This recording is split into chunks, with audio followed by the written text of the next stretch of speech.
So, ever since Brexit, the continuing argument has been, oh, the people have taken back control, or we've taken back control.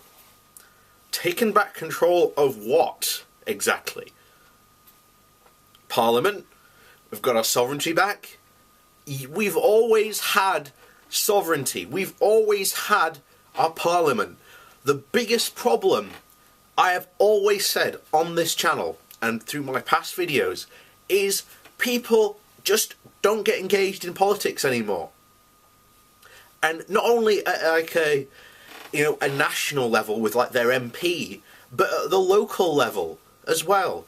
Because if you do get involved and know what's going on, I mean, generally, if you live in the UK, ask yourself this question: do you know when your next council meeting is? Do you know what is going to be discussed? What is on the agenda? Can you tell me right now without looking? I'll guarantee you, probably about 99% of British people don't know that. I don't know that. I'll admit that right now. And it's something that I'm going to change. Because politics needs to start at your local level. And it needs to work up. Now, I come from Barnsley, which is it's a Labour-dominated council. Always has been, always will. You know, the running joke is the people of Barnsley will vote for a donkey as long as it's got a red rosette on it. And that has been the political background of Barnsley. But the truth is, no one cares. As long as their bins get taken away, they don't care. But you should care, right at a local level. Because if you do care, and you engage with your councillors, and if you say, well, I think this needs to happen, they'll do it. They will respond. Because people don't engage, and even at the level of an MP, things like change.org and 32 degrees of the idea of sending petitions has made a bit of difference. It's made at least sending petitions easier, because normally they'd have to stand out in the town centre and try and get people to sign it, but now it's easy with the internet. So, and most councils, by the way, do make recordings of their council sessions. So even if you can't attend in person, there is an opportunity for you to watch it after the case.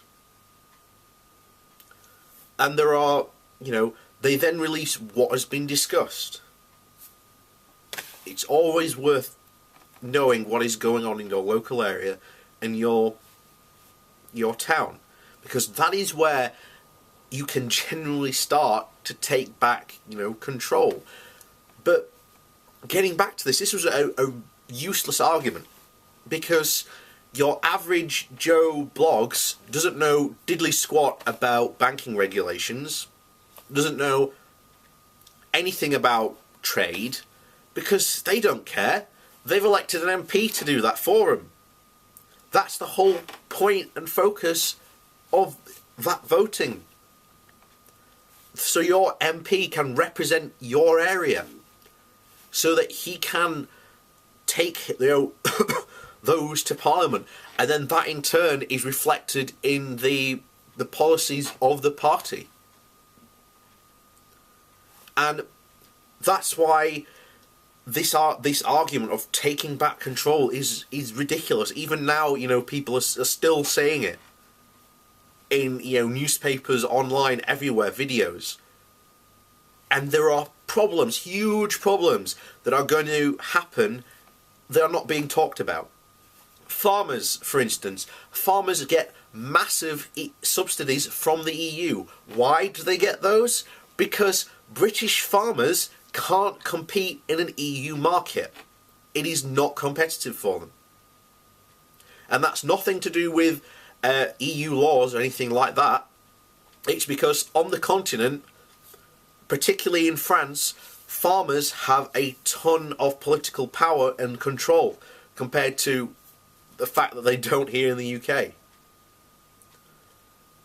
And because of that, they have protected, their interest of, defending against, importations and things like that. One of the things that many people don't realise is during the BSE crisis, France wanted to put a complete stop on any exports of British beef. Now, if that had happened, that would have destroyed the dairy industry, the meat industry. It would have just destroyed them. But you know what stopped it? The EU. And people don't care about that happen. That was that point I never saw brought up during the referendum. Now, I don't think the EU is perfect. I don't think it was perfect by a long shot. But I think we should have stayed and reformed it. I think that was always the better option. Because what we've essentially done is we've had an injury and we've had a pot put on it, and then we've just gone rip when the injury's not healed, and it's made it worse. And it's not the EU that's going to suffer. It's going to be us. And I've said before, we are in for about 15 to 20 years, hopefully not longer, of really hard times. Really hard times. And people still making this argument, take back control. Well, go run and be a local councillor. Go and actually join, the party of your choice. Go and interact with your MP more. Go to their surgeries and talk to them. Find out how they're representing your town. What are they doing? Because one of the things in this coming, next coming weeks, or what I'm going to start doing, I'm going to go to Barnes's next town council meeting. I might go and see Dan Jarvis, who's my MP, and ask him what is he doing for Barnsley at the moment, because I don't know. But that's the problem, and I thought it was great, all this stuff that was going on, because I thought, brilliant, people are now going to get, even post-Brexit, I thought, brilliant, people are now going to get engaged with politics. There has been a reawakening that had been, the sleeping had been going on for a while, and there had been a reawakening in people's, general interest and activity within politics. But here we are, almost, on, and there's nothing. There hasn't even really been any proper debates. But that's where we are now. And it's going to be bad if people don't, continue to fight and really, generally take back control.